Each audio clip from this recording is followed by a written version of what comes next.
নমস্কার, বাংলা বাজারে সবাইকে স্বাগত। আমি অনিকেত চট্টোপাধ্যায়। শুরু করছি আমাদের অনুষ্ঠান পলিটিক্স, এবং তার আগে বলে রাখি আমাদের সন্ধ্যেবেলায় মতামত অনুষ্ঠান 6:30, 7টা, 7:30টার সময় আপলোড করা হয়, দেখবেন। সকালবেলায় 8টার সময় পলিটিক্স। আমাদের চ্যানেল সাবস্ক্রাইব করুন এবং বেল বাটনটা প্রেস করে দিলে আপনার কাছে নোটিফিকেশন পৌঁছে যাবে, প্রত্যেকটা অনুষ্ঠান দেখতে পাবেন এবং নিশ্চয়ই করে আপনাদের মতামত জানাবেন। আজকের অনুষ্ঠান শুরু করছি। আজকের শীর্ষক: মোদিজির বন্ধুরা ব্যাংকের টাকা চুরি করছেন, ব্যাংক তাদের সাহায্য করছে। হ্যাঁ, ব্যাংকের টাকা মেরে বড় ব্যবসায়ীরা এবারে সব পাপ ধুয়ে ফেলছেন। লস ব্যাংকের, দেশের মানুষের। তাদের অনেকেই নয়, 95%, অনেকেই নয়, মানে অনেকে বললে বুঝতে পারবেন না, 95% গুজরাটের বাসিন্দা। মোদিজি এদের বেশিরভাগ ব্যবসায়ীকে চেনেন, জানেন, বন্ধুত্ব ছিল, আছে। প্রকাশ্যেই শুনেছি উনি বলেছেন, বিশ্বাস না হতো মেহুল ভাই কো পুছ লিজিয়ে। মেহুল ভাই হেসেছেন মুচকি মুচকি। ব্যাংকের কর্তারা সেই ছবি তো দেখেছেন, ব্যবসায়ী মেহুল চোকসিকে প্রধানমন্ত্রী মেহুল ভাই বলে সম্বোধন করছেন। সেই ব্যাংক কর্তাদের ঘাড়ে কটা মাথা বলুন? মেহুল ভাই যা চেয়েছেন তাই দিয়েছেন এবং সেসব টাকা মেরে তিনি এখন বিদেশে। প্রত্যর্পণ খেলা চলছে। এদিকে একই দেশে দুরকম বিচার, অর্থের দাপটে ম্লান ন্যায়দণ্ড। আমাদের ছোটবেলায় শেখানো হতো যে আইনের চোখে সবাই সমান, ধনী হোক বা গরিব, অপরাধ করলে শাস্তি পেতেই হবে। কিন্তু 2025 সালের শেষের দিকে এসে ভারতের সাধারণ মানুষ যা দেখছে, তাতে সেই পুরনো শিক্ষাটা এক নিমেষে মিথ্যে হয়ে যাচ্ছে। চোখের সামনে দেখা যাচ্ছে হাজার হাজার কোটি টাকা লুট করে বিদেশে পালিয়ে যাওয়া অপরাধীরা শুধুমাত্র টাকার জোরে কিভাবে আইনের হাত থেকে রেহাই পেয়ে যাচ্ছে। কদিন আগে সুপ্রিম কোর্টের একটা রায় আর তার পরিপ্রেক্ষিতে ঘটে যাওয়া ঘটনাগুলো আমাদের দেশের বিচার ব্যবস্থা, ব্যাংকিং সিস্টেম এবং নৈতিকতার মুখোশগুলোকে সরিয়ে আসলি চেহারাটাকে বাইরে সামনে এনে দিয়েছে। ঘটনাটা নিতিন সান্দেসরা আর চেতন সান্দেসরা নামে দুই অ্যাবসকন্ডেড ভাগেড়া পলাতক ব্যবসায়ীকে কেন্দ্র করে, যারা দেশের রাষ্ট্রায়ত্ত ব্যাংকগুলোর হাজার হাজার কোটি টাকা মেরে দিয়ে বিদেশে রাজকীয় জীবন কাটাচ্ছেন। হ্যাঁ, এনারাও গুজরাটেরই। আর এখন সেই লুট করা টাকারই একটা ছোট্ট অংশ ফেরত দিয়ে তারা তাদের সমস্ত পাপ ধুয়ে ফেলার লাইসেন্স পেয়ে গেলেন। এই ঘটনা শুধু একটা আইনি রফা বা সেটেলমেন্ট নয়, এটা একটা নোংরা দলিল, যা প্রমাণ করে দেয় যে আমাদের দেশে বড় লোকদের জন্য এক নিয়ম আর সাধারণ মানুষদের জন্য অন্য নিয়ম। যখন একজন কৃষক মাত্র কয়েক হাজার টাকার জন্য অপমানে আত্মহত্যা করেন, তখন 5,100 কোটি টাকার বিনিময়ে 15,000 কোটি টাকার কেলেঙ্কারি ধামাচাপা দেওয়া হচ্ছে, এবং সেটা অফিসিয়ালি। আসুন বোঝার চেষ্টা করি কিভাবে সান্দেসারা পরিবার এই বিশাল প্রতারণার জাল বুনেছিল, কিভাবে তারা সিস্টেমকে বুড়ো আঙুল দেখিয়ে পালালো এবং এখন কোন জাদু বলে তারা আবার দেশে ফেরার টিকিট পাচ্ছে। হয়তোবা লোকসভা বিধানসভারও টিকিট পেয়ে যেতে পারে, বলা যায় না। এরম লোকজনই তো লোকসভা, বিধানসভা, রাজ্যসভায় যায়। একই সঙ্গে আমরা দেখব মুদ্রার উল্টো পিঠটা, যেখানে সাধারণ মানুষের সামান্য ভুলের কোনো ক্ষমা নেই। সান্দেসারা সাম্রাজ্যের উত্থান এবং প্রতারণার ব্লু প্রিন্ট গুজরাটের এক সাধারণ চা ব্যবসায়ী পরিবার থেকে। ইনিও চা বেচতেন, কিন্তু চা পাতা উঠে এসেছিল। কিভাবে নিতিন এবং চেতন সান্দেসারা দেশের অন্যতম বড় কর্পোরেট প্রতারক হয়ে উঠল, সে গল্প কাহিনীকে হার মানাবে সৃজিত মুখার্জির সিনেমার চিত্রনাট্যকেও হার মানতে হবে। 80-র দশকে তাদের যাত্রা শুরু হয়। ধীরে ধীরে তারা ফার্মাসিউটিক্যাল বা ওষুধ তৈরি এবং বায়োটেকনোলজি ব্যবসায় ঢুকে পড়েন। তাদের প্রধান কোম্পানি ছিল স্টার্লিং বায়োটেক। 90-এর দশকে এবং 2000-এর শুরুর দিকে কোম্পানিটা আচানক ফুলে ফেপে উঠল, এবং এই উত্থানের পেছনে ছিল একটা গভীর ষড়যন্ত্র। এই দুই ভাই এবং তাদের পরিবারের অন্যান্য সদস্যরা মিলে প্রায় 300টার বেশি বেনামি বা ভুয়ো কোম্পানি, শেল কোম্পানি তৈরি করেছিল। ভুয়ো কোম্পানি 300টার বেশি। এই কোম্পানিগুলোর কাজ ছিল কেবল কাগজে কলমে অস্তিত্ব দেখানো এবং বড় বড় ট্রানজাকশন দেখানো, এই কেনা হচ্ছে, ওই কেনা হচ্ছে, এদের কাছ থেকে এত জিনিস আমরা কিনছি ইত্যাদি। বিল, ইনভয়েস, ব্যালেন্স শিট তৈরি করা হতো। সেই সব ভুয়ো নথিপত্র দেখিয়ে, মানে বিরাট ব্যবসা চলছে, ব্যাংক থেকে কোটি কোটি টাকা লোন নেওয়া হতো। ব্যাংকের কিছু অসাধু কর্মকর্তার সঙ্গে যোগসাযোগ করে এই ঋণের অনুমোদন করিয়ে নিত তারা। ব্যাংকের টাকা কোম্পানির আসল ব্যবসায় বিনিয়োগ না করে তারা সেই টাকা ঘুরপথে নিজেদের ব্যক্তিগত অ্যাকাউন্টে সরিয়ে ফেলত। এই পদ্ধতিকেই ব্যাংকিং পরিভাষায় বলা হয় ফান্ড ডাইভার্সন বা টাকার তছরূপ। তাদের জীবনযাত্রার মান ছিল অকল্পনীয় অকল্পনীয়। মুম্বাই এবং দিল্লিতে তাদের বিলাসবহুল বাংলো, ফার্ম হাউস, দামি গাড়ি, একটা নয় 8টা 10টা 12টা, অভাব ছিল না। তারা ব্যাংকের টাকায় ব্যক্তিগত পার্টি দিত, যেখানে বলিউডের নামী তারকারা উপস্থিত থাকতো, প্রত্যেক নামী তারকারা উপস্থিত থাকতেন। কিন্তু এই আড়ম্বর বেশি দিন টিকল না। তাদের ছেলেমেয়েরা সমস্ত বিদেশে পড়াশুনো করে, সেখানে বিদেশেই আছে তারা, কিন্তু বেশি দিন টিকলো না। যখন ঋণের বোঝা পাহাড় প্রমাণ হয়ে উঠলো এবং তারা টাকা ফেরত দিতে ব্যর্থ হলো বলা যাবে না, দেবে না বলে ঠিক করলো, তখন সিবিআই এবং ইডি তদন্ত শুরু করলো। 2017 সাল নাগাদ যখন তাদের বিরুদ্ধে এফআইআর দায়ের করা হয়, ততক্ষণে সন্দেশেরা ভাইরা চলে গেছেন, বুঝতে পেরে গেছেন যে ভারতে থাকা নিরাপদ নয়। ঠিক তখন তারা তাদের পরবর্তী চালটা চাললো। বিজয় মালিয়া বা নীরব মোদীর মতোই সন্দেশেরা ভাইরা জানতো যে আইন তাদের দরজায় কড়া নাড়ার আগেই পালাতে হবে, কিন্তু তাদের পালানোর ছকটা ছিল আরো অনেক বেশি চতুর, অনেক মসৃণ। তারা আগেভাগেই ইউরোপের দেশ আলবেনিয়ার নাগরিকত্ব নিয়ে রেখেছিল। এই সমস্ত কতগুলো দেশ আছে যেখানে আপনি একটা টাকা ইনভেস্ট করলেই আপনাকে নাগরিকত্ব দিয়ে দেওয়া হবে। সেটা কোথাও 6 কোটি, কোথাও 5 কোটি, কোথাও 1 কোটি, কোথাও 10 কোটি, এরকম একটা ব্যাপার। এমনকি আপনি টাকা দিয়ে আমেরিকার গ্রিন কার্ডও কিনতে পারেন। সে ব্যবস্থাও এখন ওই পাগলা ট্রাম্প সাহেব করে রেখেছে। ভারতের তদন্তকারী সংস্থাগুলোর নজর এড়িয়ে তারা আলবেনিয়ার পাসপোর্ট ব্যবহার করে দেশ ছাড়ে। ভারত থেকে যেতে গেলে লুকআউট নোটিশ জারি হয়ে গেছে, পাসপোর্টটা হবে ইন্ডিয়ান পাসপোর্ট, কিন্তু এরা তো আলবেনিয়ার নাগরিক, এদেরকে কি করে ধরবে? এরা আলবেনিয়ার পাসপোর্ট ব্যবহার করে দেশ ছেড়ে গেল, ইন্ডিয়ার পাসপোর্ট ছিল তাদের কাছে। এরপর তারা সোজা চলে যায় আলবেনিয়া থেকে নাইজেরিয়া। আচ্ছা, কেন নাইজেরিয়া? কারণ সেখানে তেলের খনি আছে এবং আইনের কড়াকড়ি কম। তাদের সমস্ত টাকা পয়সা ওখানে গিয়ে পড়েছে। নাইজেরিয়া গিয়ে তারা নতুন করে ব্যবসা শুরু করে দিল। তাদের company Sterling Oil Exploration and Energy Production Company ACEPCO আজ নাইজেরিয়ার অন্যতম বড় তেল উত্তোলক সংস্থা, প্রথম 4টের মধ্যে একটা।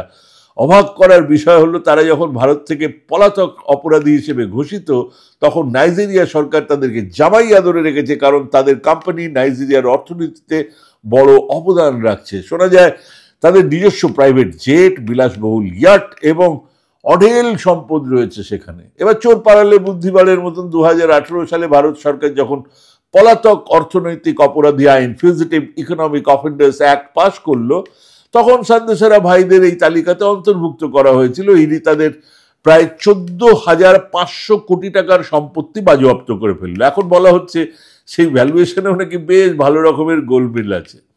মানে এটাও খুব স্বাভাবিক ব্যাপার। এরা 3,000 কোটি টাকার প্রপার্টিকে টাকা পয়সা দিলেই ওটা 15,000 কোটি টাকার হয়ে যায়। এর মধ্যে ছিল তাদের ভারতীয় স্থাবর সম্পত্তি, আবার নাইজেরিয়ার তেলের রিগ, জাহাজ, বিমান ইত্যাদি ইত্যাদি। কিন্তু এত কিছুর পরেও তাদের টিকিটটা ধরা যাচ্ছিল না, ছোঁয়া যাচ্ছিল না। নাইজেরিয়ার সঙ্গে ভারতের প্রত্যর্পণ চুক্তির জটিলতা ছিল অনেক রকমের, এবং স্থানীয় সরকারের সুরক্ষার কারণে তারা ধরাছোঁয়ার বাইরেই থেকে গেছে। তারা সেখানে বসে ভারতের আদালতে তাদের আইনজীবীদের মাধ্যমে লড়াই চালিয়ে যেতে থাকে, বড় বড় সমস্ত উকিলরা। 2025 সালের নভেম্বর মাসে সুপ্রিম কোর্ট এক ঐতিহাসিক এবং বিতর্কিত রায় দিল। বিচারপতি JK মাহেশ্বরী এবং বিচারপতি বিজয় বিষ্ণোইয়ের বেঞ্চ নির্দেশ দিল যে যদি সন্দেশেরা ভাইরা 17 ডিসেম্বর 2025-এর মধ্যে 5,100 কোটি টাকা জমা দেয়, তবে তাদের বিরুদ্ধে থাকা সমস্ত ফৌজদারি মামলা, ক্রিমিনাল কেস সমস্ত তুলে নেওয়া হবে। অর্থাৎ সিবিআই, ইডি, SFI বা SFIO, আয়কর বিভাগ কেউ আর তাদের বিরুদ্ধে কোনো তদন্ত করবে না, করতে পারবে না। তারা সম্পূর্ণ স্বাধীন, মুক্ত, গণতান্ত্রিক নাগরিক হিসেবে এদেশে গণ্য হবেন। আদালত বলল, অভিযুক্তরা যেহেতু টাকা ফেরত দিতে ইচ্ছুক এবং ব্যাংকের মূল উদ্দেশ্য হলো জনগণের টাকা উদ্ধার করা, তাই বছরের পর বছর ধরে মামলা চালিয়ে গিয়ে লাভ কি আছে? 5,100 কোটি টাকা ফেরত আসছে, সেটাই হলো প্রকৃত ন্যায় বিচার। সলিসিটর জেনারেল তুষার মেহতা, আরেকজন মোদি রিক্রুট, যিনি সরকারের এবং তদন্তকারী সংস্থাগুলোর প্রতিনিধিত্ব করছিলেন, তিনিও বললেন হ্যাঁ ঠিকই তো আছে, ঠিকই তো আছে। মুখ বন্ধ খামে 5,100 কোটি টাকার প্রস্তাব আদালতে পেশ করলেন। কিন্তু 5,100 কোটি টাকা কি সত্যি যথেষ্ট? মানে কত নিয়েছিল, কত গেল? সরকারি হিসেব বলছে FIR এর টাকার অঙ্ক ছিল 5,383 কোটি টাকা। এমনি শুনলে মনে হবে 5,383 কোটির জায়গায় 5,100 কোটি টাকা দিচ্ছে, এমন কি বিরাট ব্যাপার? মাত্র 283 কোটি টাকা তো কোনো ব্যাপারই নয়। কিন্তু 5,383 কোটি টাকাটা কতদিন আগের? ব্যাংকের সুদ, পেনাল্টি, গত 9 বছরের চক্রবৃদ্ধি সুদ ধরলে মোট পাওনা দাঁড়ায় 15,000 কোটি টাকার বেশি। হ্যাঁ, ইনফ্যাক্ট এটা 15,900 কিছু কোটি টাকা। তাহলে 5,100 কোটি টাকা দিয়ে রফা করার মানে তো প্রায় 10,000 কোটি টাকার হেয়ার কাট, 10,000 কোটি টাকার লাভ হয়ে গেল এবং দেশের লোকসান হলো। এই লোকসান কার? ব্যাংকের। আর রাষ্ট্রায়ত্ত ব্যাংকের লোকসান মানে দেশের সাধারণ করদাতার লোকসান, করদাতার টাকার শ্রাদ্ধ। ইনফ্যাক্ট এই সান্দেসারা ভাইরা 500 কোটি টাকার সুদ ছাড়া ধার নিল, 5,000 কোটি টাকা সুদ ছাড়া ধার নিল। 8 বছর পরে সেই টাকাকে, 9 বছর পরে সেই টাকাগুলোকে খাটালো, তারপরে এখন ওই 5,000 কোটি টাকা ফেরত দিয়ে হাত ধুয়ে ফেললো। আদালতও যদিও বলেছে যে এই রায়কে যেন নজির হিসেবে গণ্য না করা হয়, অর্থাৎ অন্য কেউ এই রায়ের দোহাই দিয়ে একই সুবিধা চাইতে পারবে না। কিন্তু তা আবার হয় নাকি? এবার পরের পর মামলাতে বিজয় মালিয়া থেকে, মেহুল চোকসি থেকে প্রত্যেকে এই ধরনের ওয়ান টাইম সেটেলমেন্টের জায়গাটা তাদের কাছে খুলে দিল সরকার। এটা একটা বিপজ্জনক প্রবণতা তৈরি করলো। বিজয় মালিয়া বা নীরব মোদী এখনো বলতেই পারেন তারা, আমরাও কিছু টাকা দিচ্ছি, আমাদের কেসও তুলে নাও। এতে করে আইনের শাসনের প্রতি মানুষের বিশ্বাস কমে যাবে। কমে গেলে তো ঘন্টা মোদিজির, মনে হবে টাকা থাকলে খুন করেও মাফ পাওয়া যায়, যাই তো। আর ব্যাংকের টাকা মারা তো তুচ্ছ ব্যাপার। এবারে চলুন নাইজেরিয়ার বিলাসবহুল ভিলা থেকে ফিরে আসি আমাদের দেশের ধুলোমাখা গ্রাম আর শহরের গলিতে, যেখানে 5,100 কোটি টাকা দূরস্থান, 5,000 টাকা শোধ না করতে পেরে মানুষের জীবন বিপন্ন হচ্ছে। সন্দেশারাদের জন্য যখন সুপ্রিম কোর্টের দরজা খোলা, তখন এই সাধারণ মানুষগুলোর জন্য খোলা থাকে কেবল আত্মহননের দরজা। 1.5 লাখ টাকার জন্য আত্মহত্যা করছে ভারতের গ্রামগুলোতে কৃষকরা। এটা খুব সাধারণ ঘটনা, রোজ ঘটছে। সরকারি পরিসংখ্যান বলছে 2025 সালের জানুয়ারি থেকে মার্চ মাসের মধ্যে শুধুমাত্র মারাঠওয়াড়া অঞ্চলে 269 জন কৃষক আত্মহত্যা করেছেন। কত তাদের মূল টোটাল টাকার পরিমাণটা কত? তাদের টোটাল টাকার পরিমাণ 75 লক্ষ টাকা। 269 জন আত্মহত্যা করছেন।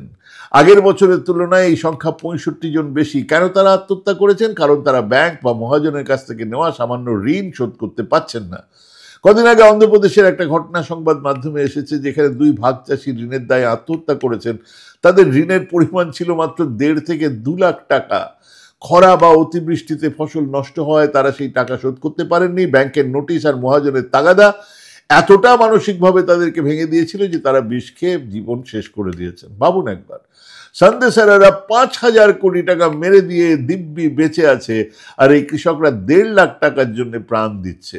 ব্যাংকের অফিসাররা সন্দেশারাদের সাথে সেটেলমেন্ট মিটিং করে, আর এই কৃষকদের বাড়িতে পুলিশ পাঠায়, তাদের ট্রাক্টর, গবাদি পশু নিলামে তোলে, আর প্রতিবাদ করলে এই কৃষকরাই হয়ে উঠবে মাওয়িস্ট। তেলেঙ্গানায় এক 60 বছর বয়সী কৃষক ব্যাংকের ভেতরে আত্মহত্যা করেছেন। ব্যাংকের ভেতরে তিনি বারবার ব্যাংকে গিয়েছিলেন একটু সময় চাওয়ার জন্য, কিন্তু ব্যাংক তাকে অপমান করে তাড়িয়ে দিয়েছিল। তিনি বিষ নিয়ে গিয়ে ব্যাংকে খেয়ে বসেছিলেন, সেখানেই মারা যান।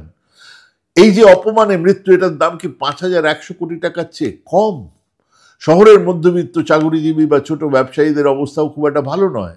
সারা জীবনের সঞ্চয় দিয়ে হয়তো একটা ফ্ল্যাট কিনেছেন, তার জন্য 30-40 লাখ টাকা লোন নিয়েছেন। হঠাৎ চাকরি চলে গেল, ব্যবসায় মন্দা এলো, পরপর 3টি EMI দিতে না পারলে ব্যাংক তাদের NPA, নন পারফর্মিং অ্যাসেট বলে ঘোষণা করে দিল। এরপর শুরু হলো সারফাসি আইন, তার খেলা শুরু হয়ে গেল। SRA, AFA, ESI এই অ্যাক্টে ওই আপনি যদি টাকা না দিয়ে থাকেন, আপনাকে বিক্রি করে ওই ব্যাংক তার টাকাটা তুলে নেবে। ব্যাংক আদালতের অনুমতি ছাড়া আপনার বাড়ি দখল করতে পারে, পুলিশ নিয়ে এসে আপনাকে, আপনার পরিবারকে বাড়ি থেকে বের করে দিতে পারে, এবং তারপরে বাড়ি নিলামে চড়ানো হবে। অদ্ভুত ব্যাপার হলো, ব্যাংক অনেক সময় সেই বাড়ি জলের দরে বিক্রি করে দেয়, সেটাতেও আবার সেটিং থাকে অন্য লোকেদের সঙ্গে, শুধু তাদের পাওনা টাকাটুকু তোলার জন্য। 18 লক্ষ টাকা নিয়েছেন, সুদে মূলে বেরিয়ে সেটা 40 লক্ষ টাকা হয়েছে, বাইরে বিক্রি করে দিলেন 18 লক্ষ টাকা। এই লোকটাই কিন্তু 18 লক্ষ টাকায় ছাড় দেবে না, যে ঠিক আছে তুমি যেখান থেকে হোক 18 লক্ষ টাকা জোগাড় করেছো বা তুমি আমাকে দিয়েছো, এর জন্যই তোমাকে ছেড়ে দিলাম। না, এরম নয় ব্যাপারটা। এটা করা হবে সন্দেশারা ভাইদের জন্য, এটা করা হবে ওই নীরব মোদীর জন্যে, মেহুল চোকসির জন্য, বিজয় মালিয়ার জন্য। আপনার হয়তো 50 লাখ টাকার বাড়ি, ব্যাংক সেটা 30 লাখ টাকায় বিক্রি করে দিল, আপনি বাড়িও হারালেন, আবার আপনার জমানো টাকাও, ডাউন পেমেন্টের সময় যা যা দিয়েছিলেন সেটাও গেল। সন্দেশারাদের ক্ষেত্রে ব্যাংক বছরের পর বছর অপেক্ষা করেছে, কিন্তু মধ্যবিত্তদের ক্ষেত্রে 3 মাস সবুর হয় না। কলকাতার নিউ আলিপুরে একটা ঘটনায় আমরা দেখেছি, বিল্ডার লোন শোধ করতে পারেনি। বিল্ডার ফ্ল্যাট বাড়ি যে কিনেছে নয়, ব্যাংক ফ্ল্যাট মালিকদের উচ্ছেদ করার নোটিশ দিয়েছে, অথচ ফ্ল্যাট মালিকরা তাদের কষ্টের টাকা দিয়ে সেই ফ্ল্যাট কিনেছিলেন। বিল্ডারদের পাপে সাধারণ মানুষকে শাস্তি পেতে হচ্ছে। এদিকে IBC, insolvency and bankruptcy code, দেউলিয়া আইনের পরিসংখ্যানে দেখা যাচ্ছে ব্যাংকগুলোকে গড়ে 67% পর্যন্ত হেয়ার কাট নিতে হচ্ছে। মানে 100 টাকা দিয়ে শেষ পর্যন্ত ভাই আমাকে 33 টাকা তো কমসে কম ফেরত দে, তাতেই রাজি। 100 টাকা লোন দিয়ে 33 টাকা ফেরত পাচ্ছে। কিন্তু কৃষকদের ঋণ মুকুবের সময় বা ছাত্রদের ঋণ মুকুবের সময় এই উদারতা বোধ দেখা যায় না। তখন বলা হয় আইনের পথে চলবে, এতে ক্রেডিট কালচার নাকি নষ্ট হয়ে যাবে। বড় লোকেদের ঋণ মুকুব করলে কি ক্রেডিট কালচার নষ্ট হয় না? মোদী সরকারের আমলে এই বড় বড় প্রতারকরা দেশ ছেড়ে পালিয়েছিল, এখন তাদের বন্ধু সরকার তাদের ফেরার পথ আস্তে আস্তে খুলে দিচ্ছে, সুগম করে দিচ্ছে। আসো আসো সবাই আসো আবার ফিরে। সুপ্রিম কোর্টে এই রায়ের ফলে তাদের গায়ের এই কলঙ্ক মুছে যাবে। এসে তারা ওই যে টাকাটা বেঁচেছে তার থেকে 1.5 কোটি টাকা ডোনেশন দিয়ে দেবে, ব্যাস ক্লিয়ার। তারা আর পলাতক থাকবে না, তারা হয়ে যাবে সম্মানিত NRI। এই ঘটনাগুলো আসলে এক অসম যুদ্ধের গল্প। আর সেই অসম যুদ্ধ কতদিন চলবে? যতদিন আমি আপনি রুখে না দাঁড়াই। ভাবুন, ভাবতে থাকুন, ভাবা প্র্যাকটিস করুন। ভালো থাকবেন, সুস্থ থাকবেন। আজকে এখানেই শেষ করছি। নমস্কার।